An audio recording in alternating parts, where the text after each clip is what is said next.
लिहाज से भी, चूंकि प्रधानमंत्री अगर राज्यसभा में छत्तीसगढ़ के शराब घोटाले का जिक्र कर रहे हैं, लोकसभा में सांसद जो राजनांदगांव के वो महादेव सट्टा ऐप की बात कर रहे हैं, मतलब बहुत साफ है आने वाले दिनों में छत्तीसगढ़ की राजनीति में बहुत बड़ा भूचाल मैं आता हुआ देख रहा हूं।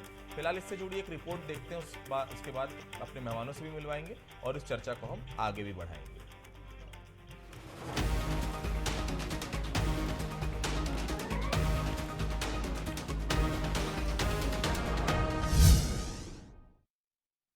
छत्तीसगढ़ में बीजेपी की सरकार बने 6 महीने से ज्यादा का वक्त बीत चुका है।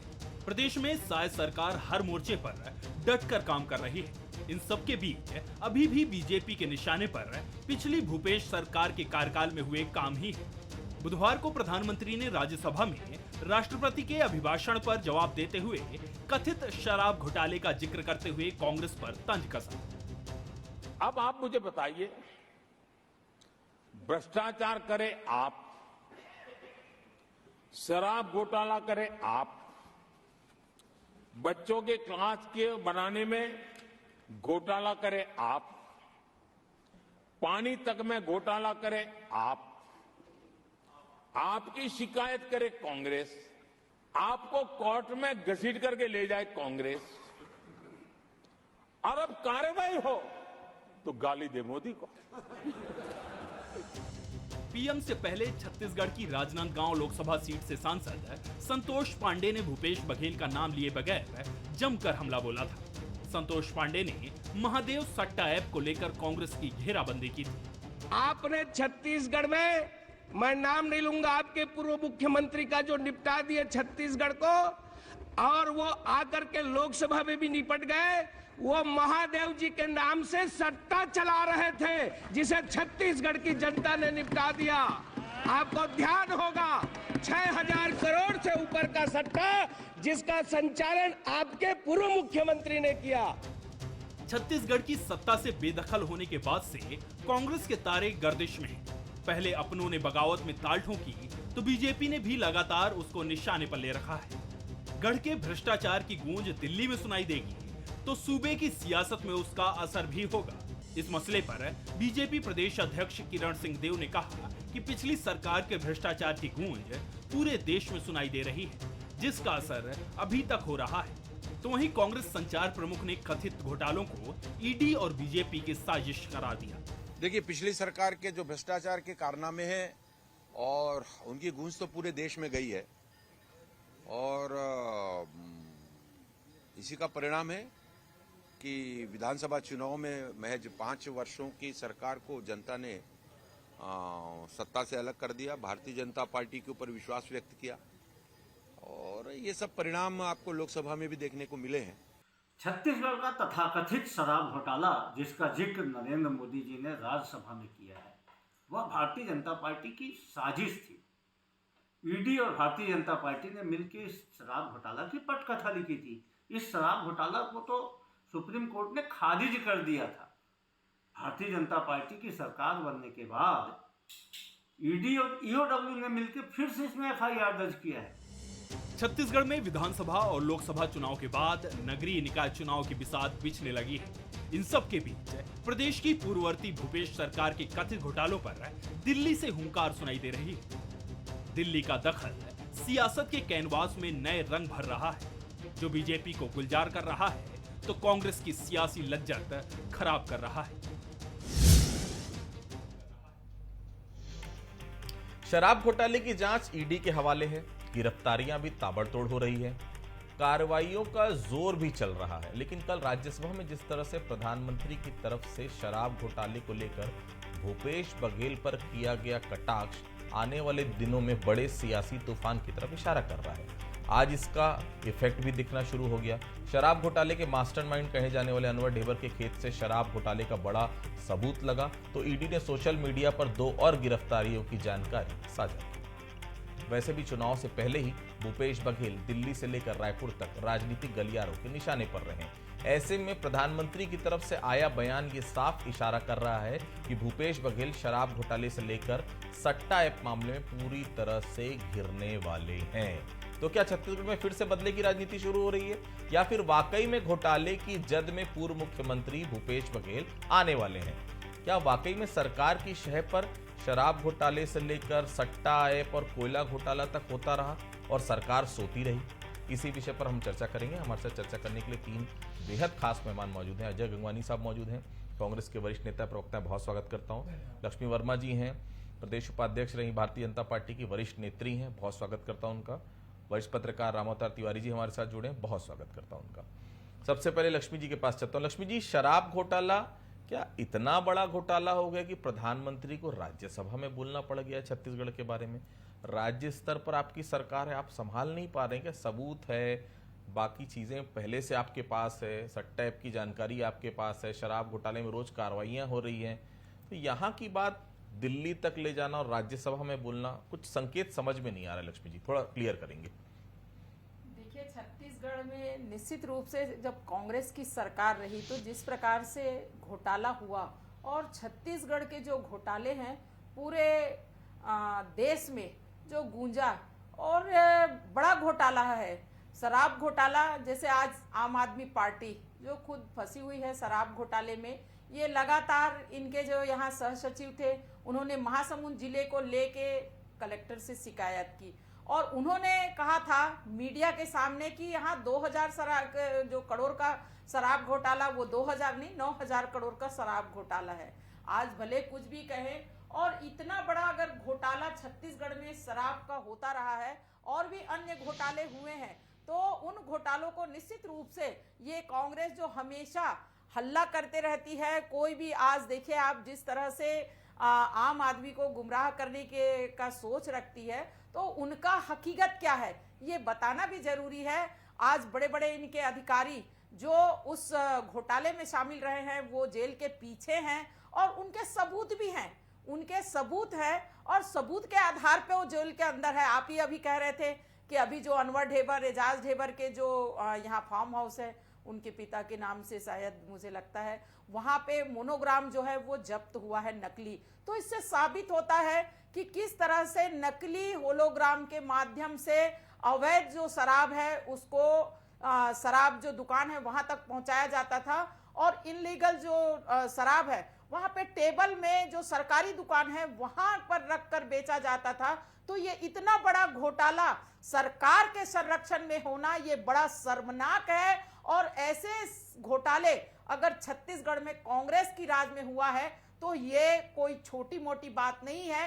ये निश्चित रूप से आज इस देश की जो उच्च सदन है वहां पे गूंजा है, तो ये बड़ा मामला है और ईडी के पास ठोस सबूत है, तथ्य है। ठीक है अजय जी, सीधे तौर पर आपके पूर्व सीएम निशाने पर हैं, सरकार की संलिप्तता के बगैर कैसे हो सकता है? पॉसिबल तो है नहीं। बीजेपी अगर आरोप लगा रही गंगवानी साहब, तो गलत क्या है? थोड़ा सा क्लियर कर देंगे आप भी। आदित्य जी, बहुत संवेदनशील विषय पे डिबेट रखिए, मैं निवेदन करूंगा मुझे पर्याप्त समय दीजिएगा। सबसे महत्वपूर्ण है ईडी।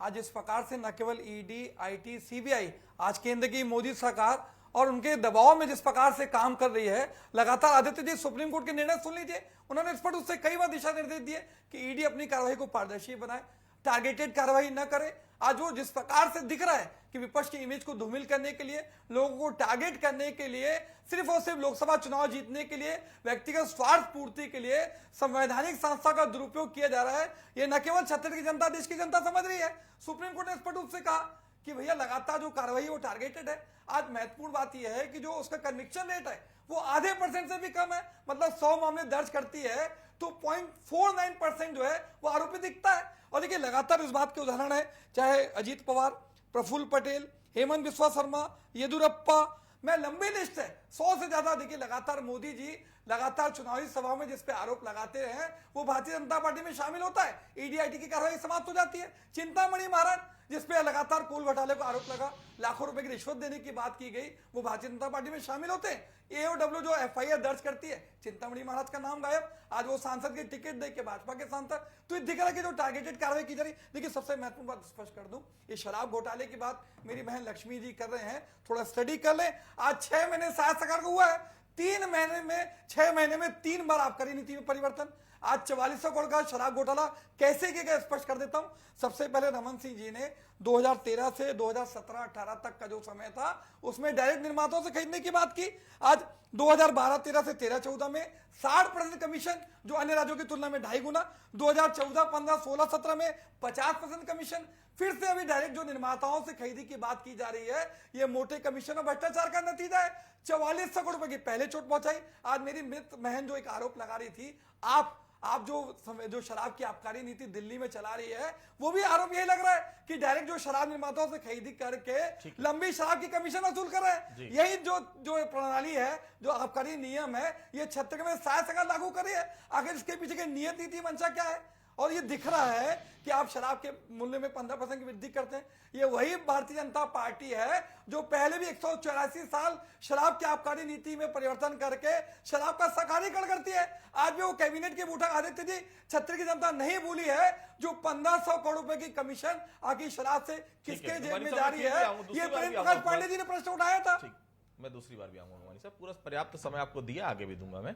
रामोदर जी, पीएम का बोलना क्या मायने रखता है? सामान्य माने इसे प्रक्रिया की, चलिए राज्यसभा में विषय आया तो बोल दिए, या आने वाले समय के लिए गंभीर दस्तक मानकर चल रहे हैं इस पूरे वाकया जो वहां पर राज्यसभा में हुआ है? मोदी जी का जो भाषण रहता है कोई भी, वो कोई सामान्य भाषण नहीं रहता, उसके पीछे के एक संकेत रहते हैं, एक रणनीतियां रहती है, उसी का हिस्सा है। तो इस बयान को ये माना जाए कि एक बड़ा राजनीतिक संकेत है ये छत्तीसगढ़ को लेकर, और आगामी दिनों इसी मुद्दे को लेकर उथल पुथल होने की संभावना है। क्या हो रहा है, क्योंकि अलग अलग एजेंसियां जांच कर रही है, केंद्र सरकार की एजेंसी जांच कर रही है, राज्य सरकार की एजेंसी जांच कर रही है। लगभग लोगों को 2 साल हो गया अंदर हैं, अभी किसी की जमानत हो नहीं रही है, बहुत सारे लोगों की जांच कर रही है और नए नए तथ्य उभर कर आ रहे हैं। तो इससे ये संकेत है कि प्रमुख विपक्षी दल जो कांग्रेस यहाँ है, उसके जो नेता हैं, उसके कार्यकर्ता हैं, या उसमें जो शामिल लोग हैं, तो उनके खिलाफ बड़े कार्रवाई के संकेत मिल रहे हैं। दूसरा ओर जो भ्रष्टाचार को खत्म करने या भ्रष्टाचार को बर्दाश्त नहीं करने के जो संकेत लगातार मोदी जी देते हैं, उन्हीं संकेतों को अपने भाषणों में बताए हैं कि किस तरह हम कार्रवाई कर रहे हैं या कार्रवाई करेंगे, या किस तरह के कांग्रेस के लोग शामिल थे जी। तो आगामी दिनों ये एक बड़ा संकेत है, ये जांच एजेंसियों के लिए भी, कांग्रेस के लिए भी, जो भ्रष्टाचार में शामिल है उनके लिए भी, और जो इस तरह के गतिविधियों में वर्तमान में भी शामिल होंगे लोग, उन सब के लिए संकेत है कि केंद्र सरकार, राज्य सरकार भ्रष्टाचार के मुद्दे पर समझौता नहीं करेगी, और जो भ्रष्टाचार की शिकायतें हो रही है उन पर कार्रवाई होगी। लक्ष्मी जी, महादेव सट्टा ऐप का मामला लोकसभा में और शराब का मामला राज्यसभा में चल क्या रहा है? क्या इरादा है भारतीय जनता पार्टी का आने वाले समय में? देखिए, जो हकीकत है वही बात आ रही है। महादेव सट्टा ऐप जो यहाँ पे 6000 करोड़ रुपए का घोटाला हुआ, और उसमें कहीं ना कहीं कांग्रेस के लोग पूरे, खासकर जो मुख्यमंत्री जी थे हमारे, हैं ना पूर्व के, उनकी संलिप्तता नजर आई है। अभी मेरे साथी भाई कह रहे थे कांग्रेस के कि ये जो सरकारी जो संस्थाएं हैं उनका दुरुपयोग कर रही हैं। हम दुरुपयोग क्यों करेंगे? जो हकीकत है वो तो सामने आ रहा है। अभी तक ईवीएम पे आप ईवीएम पे आरोप लगा रहे थे, अभी जब आपका जो आंकड़ा है वो बढ़ गया तो आपने उस पे आरोप लगाना छोड़ दिया।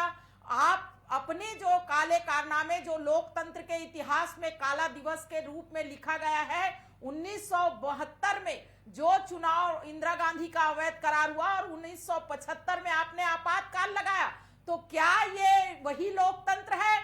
वही लोकतंत्र था जिसको कांग्रेस ने आपातकाल लाके आम जनता को बताया था। तो कांग्रेस के लोग लोकतंत्र की परिभाषा तो उसी समय भूल गए थे। ये भारतीय जनता पार्टी की सरकार है, वो निश्चित रूप से मोदी जी की जो सरकार है, वो जितने भी अवैध और काले कारनामे करने वाले हैं उनको सलाखों के पीछे डालेगी।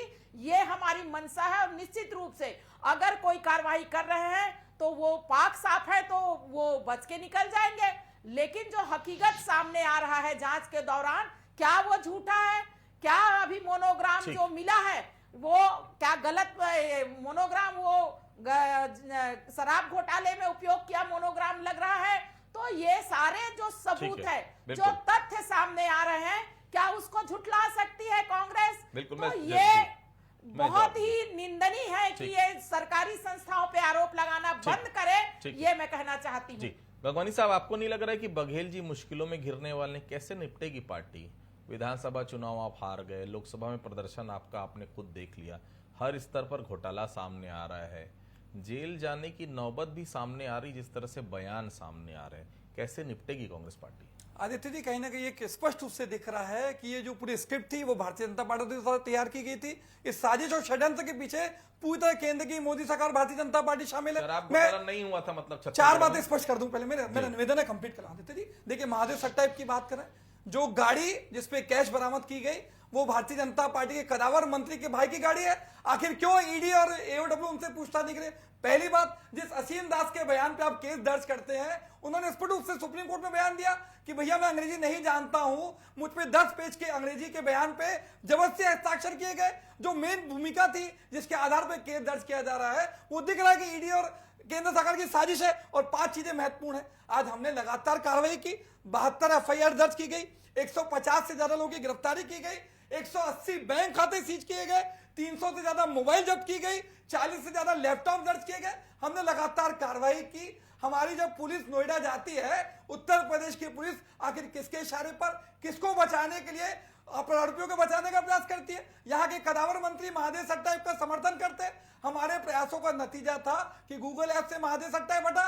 आज 6 महीने से डबल इंजन की सरकार है, क्यों नहीं महादेव सट्टा पे कार्रवाई करते हैं? क्यों लुकआउट लोगों को कार्रवाई करते हैं? गिरफ्तार करने की बात नहीं की जा रही है। आखिरी महत्वपूर्ण बात 1 मिनट कहना चाह रहा हूं, जाकी रही भावना जैसी, प्रभु मुहूर्त देखी तीन तैसी। ये 15 साल कमीशन खोरी भ्रष्टाचार करते रहे, 21 लाख फर्जी राशन कार्ड बना के छत्तीसगढ़ को घोटाला, इंडिया प्रदर्शनी बैंक घोटाला, अगस्ता हेलीकॉप्टर घोटाला, साढ़े 6 घोटाले की सरकार कांग्रेस की सरकार रही है। सारे घोटाले परत दर खुले हैं और उसको छत्तीसगढ़ की जनता ने देखा है। और आज छत्तीसगढ़ की जनता ने कांग्रेस को बाहर का रास्ता दिखा दिया है। महत्वपूर्ण बात समय बहुत हो रहा है, मैं राम माता जी के पास जा ही नहीं पा रहा हूँ। एक बार नहीं, मैं आऊंगा आपके पास एक बार। भाजपा की कार्य समिति के बैठक में रमन सिंह ने कहा था भैया 1 साल के लिए कमीशन खोरी भ्रष्टाचार छोड़ दीजिए, 30 साल तक सकल अभी ठीक है, लक्ष्मी जी एक मिनट, ठीक है गंगवानी साहब, 30 सेकंड हो गए गंगवानी साहब, आपका भ्रम है, गलत बयान ठीक है लक्ष्मी जी एक प्रतिष्ठित चैनल में बैठ के मत कीजिए। प्लीज। आपकी सरकार के समय कार्यकर्ता बोलते आए हैं, जब आपकी सरकार गई तो कार्यकर्ता वहां पर जवाब देते हैं। कार्यकर्ताओं का न तो उस सरकार में कोई हित हो पाए, नहीं इस सरकार में, हम सब देख रहे हैं। रामवतार जी, आने वाले दिनों में किस तरह के खतरे आप देख रहे हैं कांग्रेस पार्टी के लिए? संसद से लेकर जो छत्तीसगढ़ में गतिविधियां चल रही है, वो एक संकेत ये दे रहा है कि राजनीतिक उथल पुथल छत्तीसगढ़ में बढ़ेगी, कांग्रेस की मुसीबत बढ़ेगी, भ्रष्टाचार के मामले में और कार्रवाई के संकेत दे रहे हैं, और कई और तथ्य और कई और लोग इसमें जद में आ सकते हैं। तो ये भ्रष्टाचार का एक बड़ा मुद्दा, क्योंकि कांग्रेस और भाजपा के बीच लोकसभा में जो हंगामा हुआ है, तल्ख जो चला है, वो तल्ख का संदेश जो है वो जमीनी स्तर तक छत्तीसगढ़ तक आएगा। और ये भ्रष्टाचार के मुद्दे पे एजेंसियां लगातार सक्रिय हैं, राज्य की एजेंसियां, केंद्र की एजेंसियां, कोर्ट से जमानत नहीं मिल रहा है। तो एक मुसीबत, राजनीतिक मुसीबत में कांग्रेस घिर सकती है इस मुद्दे को लेकर। ठीक, लक्ष्मी जी, आप लोग चाहते क्या है? लोकसभा चुनाव के पहले आप भूपेश बघेल को घेर रहे थे, विधानसभा चुनाव के पहले सट्टा मामले में करोड़ों का खुलासा आप लोगों ने किया था। जब इतने सारे सबूत हैं लक्ष्मी जी, तो कार्रवाई क्यों नहीं कर पा रहे हैं? डाल दीजिए जेल के भीतर, केवल बयान। अब तो सरकार यहाँ भी आपकी है, वहां भी आपकी है। लक्ष्मी जी, देखिए, बयानबाजी ही नहीं हो रही है, कार्रवाई भी हो रही है। और बहुत जल्द जो हकीकत में गुनाहगार हैं वो सलाख के पीछे आज भी हैं और लंबे समय के लिए सलाखों के पीछे जाएंगे। इसलिए आज कांग्रेस जो पूरी तरह घबराई हुई है, डराई हुई है, क्योंकि इन्होंने कृत्य तो किया है और उसकी सजा भी मिलेगी। गंगवानी साहब, क्या अभी मान रहे हैं कि अभी भी बोल रहे हैं आप बदले की कार्रवाई है? ये दूध की धुली थी आपकी सरकार, तो इतने सारे साक्ष्य कहां से आ रहे हैं गंगवानी साहब? कोर्ट जमानत भी नहीं दे रही है, लगातार जो बंद है वो बंद है। आपकी सरकार में अधिकारी से लेकर नेता तक जो आपकी सरकार में रहे हैं वो सब फिलहाल जेल में है। कोर्ट के पास आप साक्ष्य प्रस्तुत कर दीजिए कि आप बिल्कुल कल्प्रिट नहीं हैं, बिल्कुल पाक साफ हैं। कोर्ट तक आपकी बात नहीं मान रही गंगवानी साहब? आदित्य जी, आपने बहुत अच्छा प्रश्न मेरी बहन लक्ष्मी जी से पूछा। भैया डबल इनिंग की सरकार है, 6 महीने हो चुके हैं, आपको खुली चुनौती देता हूं, आप गिरफ्तार कीजिए अगर आपके पास पर्याप्त सबूत है। ईडी के पास, एओडब्ल्यू के पास गिरफ्तारी क्यों नहीं कर रहे? क्योंकि साजिश और षड्यंत्र की जो पटकथा है उसके पीछे भारतीय जनता पार्टी है। आप देखिए, अघोषित आपातकाल तो शांत हो जाइए, आदित्य जी आपकी जिम्मेदारी है। लक्ष्मी जी, मैंने शांति से सुना। देखिए, आप इमरजेंसी की बात कर रहे हैं, पूरे देश में अघोषित आपातकाल था, देश में 2-2 जो मुख्यमंत्री थे उसको आप सलाखों के पीछे ढकेल देते।